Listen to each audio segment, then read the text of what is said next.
to join the Fever and what's special about this opportunity for you? Yeah, I mean, obviously I'm really excited. I had some stint there at Golden State and it was a great time. So yeah, went over, played with Australia, won a gold there and that was great. So just to be back in the W and have another crack is really exciting. Really grateful for this opportunity here with the Fever and just excited. Just weeks after she lit them up with clutch three-pointers, the Indiana Fever made a shocking decision, calling a player who was halfway across the globe in China, with their superstar, Caitlin Clark, sidelined by injury and the team's championship hopes slipping away. They signed their former rival, Khloe Bby, to a high-stakes, 7-day contract. But this wasn't merely a desperate attempt to fill a roster spot. It was a calculated risk that exposes a secret strategy to fix the team's most critical weakness. This signing might just be the move that changes everything, and the story behind how it unfolded is even wilder than you'd imagine. Big news, breaking news, Khloe Bybby, who was recently on the Golden State Valkyries, has been signed to the Indiana Fever. This is not a huge surprise to me. I have mentioned it in multiple videos.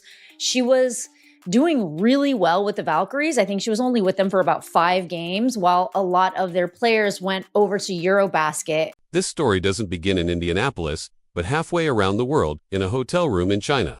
That's where Australian forward, Khloe Bby, was living the unpredictable life of an international basketball player when she received the call that would change everything. The main thing I remember about Khloe was the fact that she could shoot, right? That's the main thing I remember about her. Watching her games with the Valkyries, if y'all don't remember that, she was on the Valkyries. I think she played for the preseason and she got signed again, didn't play like 5 games. She finished with like 42% shooting from the 3. So she could hit, man. She could really hit. Khloe Bybby, the newest member of the Indiana Fever, you know, her fit and whether she's a long-term fit for the Fever remains to be seen. But on the surface, on paper, it makes a lot of sense.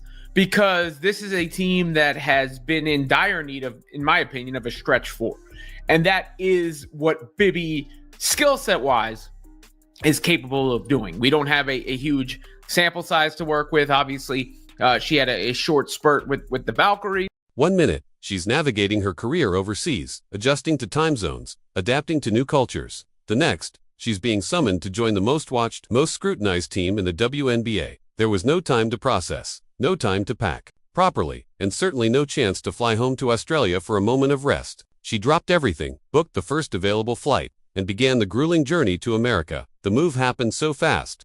It felt like a blur, a whirlwind of airports and jet lag, fueled by pure adrenaline. That level of commitment, to uproot your life within hours for a shot on a 7-day contract, is incredibly rare. It speaks to a hunger and resilience the Fever desperately need, and it reveals a player who has been fighting for this moment her entire career. But this wasn't just a random signing to fill a roster spot. The Fever had seen her talent up close, and they'd learned about it in the most painful way possible. But I remember specifically her shooting. She was shooting that thing, man. She was stretching the floor, and the Indiana Fever needs that. They need somebody that can help stretch that floor, make it more dangerous at that perimeter, make the defense respect that perimeter just as much as they respect the paint presence, right? So she can help with that. There were a lot of fans where the Fever are too slow. They want to play slow it down, grind it out basketball. Doesn't seem that way.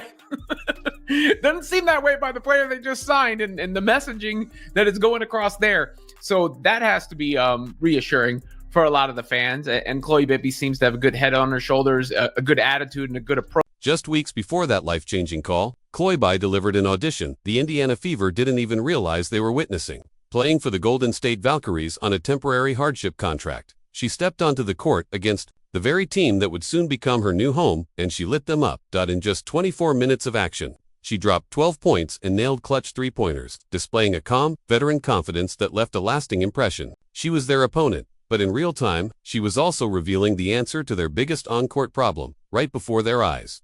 It was a bold, fearless performance, the kind that makes a front office sit up and whisper, "Why isn't she on our team?" Scoring against them was one thing. What Bby brought to the table was the exact, deadly weapon their lineup sorely lacked. She wasn't just playing for a spot on the Valkyries unknowingly. She was playing for her future. In Indianapolis, Brianna Turner is over there collecting dust. We need somebody off the bench that can come in with some size and rain threes until Damaris' Dantis shot begins to fall, and we go out and we get one. Khloe Bybby. Last time we saw Khloe Bybby, she dropped 12 points against the Indiana Fever. Wait for it, in her WNBA debut. She shoots over 40% from the field. She shoots over 40% from three. With all these waived players, I kept saying there was one player that the Indiana Fever needed to sign, and today it happened. That's right, the Indiana Fever have officially signed Khloe Bybby. She showed up and showed out with all the teams that she was with in the preseason, especially with the Valkyries. And I kept saying she could spread the floor. She makes the three. She would be a perfect pickup for the Indiana Fever, except they took forever to sign her. So I was like, maybe they're not going to sign her. The Indiana Fever's offensive system has a critical flaw, one every opponent has been quick to exploit. With the phenomenal Aaliyah Boston dominating the paint, defenses collapse inward, forming a wall around the basket and choking off the offense. What the Fever have desperately needed is a true stretch four, a forward who can consistently hit threes from the perimeter, forcing defenders to stay honest and creating much-needed space for the rest of the team. This is where Khloe Bby emerges. As the missing piece of the puzzle, during her short stint with the Valkyries, she shot an outstanding 42.1% from three-point range. That's not just good, it's an elite, game-changing number. Her consistent deep shooting has the potential to unlock the full capabilities of both Boston in the post and Clark on the drive, turning a stagnant offense into a dynamic, unstoppable force.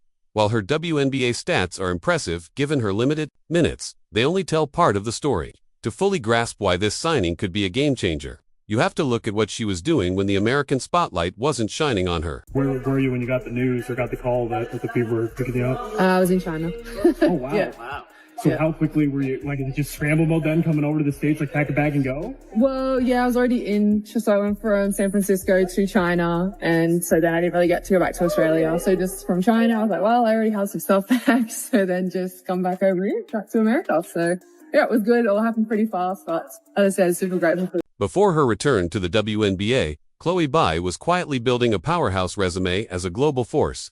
While many American fans may not have known her name, she was dominating overseas. In Poland's top professional league, playing for Goraw Poporsky, she wasn't just a contributor. She was named the league's most valuable player, averaging a staggering 20.9 points and 5.9 rebounds per game when she stepped onto the international stage in the prestigious Euro Cup. Facing off against Europe's elite, her performance was even more impressive. 22 points, 7.7 rebounds, and 2.2 steals per game. These aren't just respectable stats, they're superstar-level numbers that prove she can be the centerpiece of an offense and carry a team when it matters most. Khloe wasn't just another player waiting for a call-up, she was a bona fide star, sharpening her skills on the international stage, fully prepared for the moment when the spotlight would finally catch up to her. But earning accolades overseas is one thing.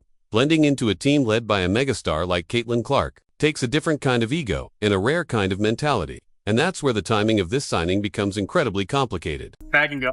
Well, yeah, I was already in, so I went from San Francisco to China, and so then I didn't really get to go back to Australia. So just from China, I was like, well, I already have some stuff back, so then just come back over here, back to America. So yeah, it was good. It all happened pretty fast, but as I said, super grateful for the opportunity. Does it still feel chaotic now that you've been with the team for a day, or do you feel like a little bit settled now? I feel a little bit settled. I have had a lot of sleep, which is great. So I think I've got over the jet lag a little bit. So feeling good. You had the chance to play against this Fever team. Yeah. What kind of your impressions then, and how do you feel like you can fit into what they do? Yeah, for sure. Obviously, really physical team, tough, fast-paced, and I like that fast, style. So I think that suits me a lot.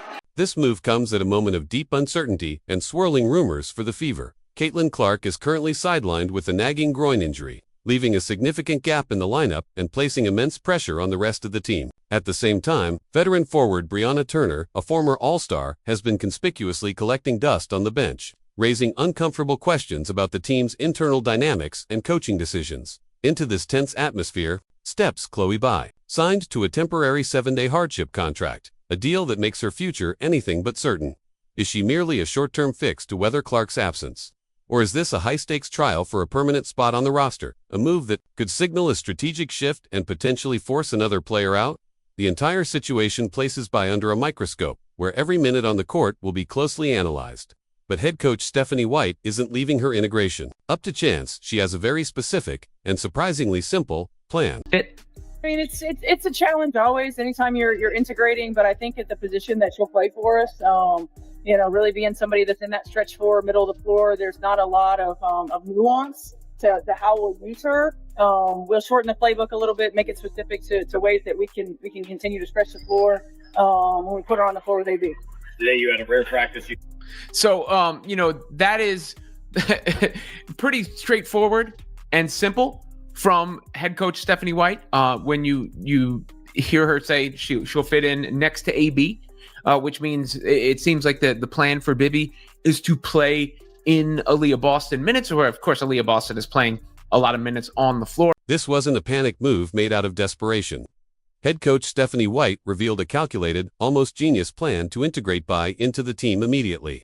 She told reporters they would intentionally simplify the playbook for her, keeping it focused and tailored to her greatest strengths. Her role is crystal clear. Be that stretch four, play alongside Aaliyah Boston, and do what she does best, stretch the floor and shoot the three. There's no complex system to learn overnight, no expectation for her to reinvent her game. The objective is simple: get her on the court and empower her to make an immediate impact. This clarity proves the coaching staff has precisely identified their most pressing weakness and found a player who fits the need tactically, almost perfectly. It's a smart, decisive coaching decision aimed at delivering quick results.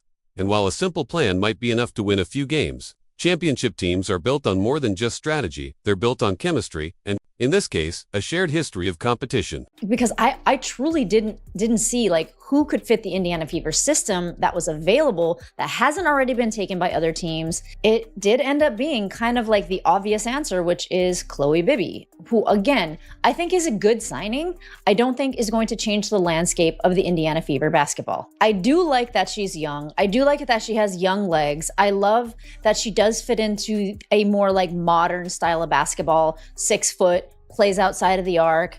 So I am very, very, very, very curious to see how she does fit into the... What makes this new partnership even more compelling is the forgotten history between the two players. Years before they became WNBA teammates, Caitlin Clark and Khloe Bby were fierce rivals. They clashed in the intense high-stakes world of Big Ten college basketball. When Clark's Iowa Hawkeyes went head-to-head with Bby's Maryland Terrapins, they were on opposite sides of hard-fought battles, each determined to outshine the other in front of sold-out crowds. That competitive history adds a fascinating layer to their current alliance. Bby has never been intimidated by Clark's talent. She's faced it before and knows exactly what it takes to compete at that level. Now, that old rivalry is evolving into a powerful partnership, two intense competitors uniting with one shared goal, a WNBA championship. From college adversaries to professional teammates, their journeys have finally converged at the most pivotal moment imaginable.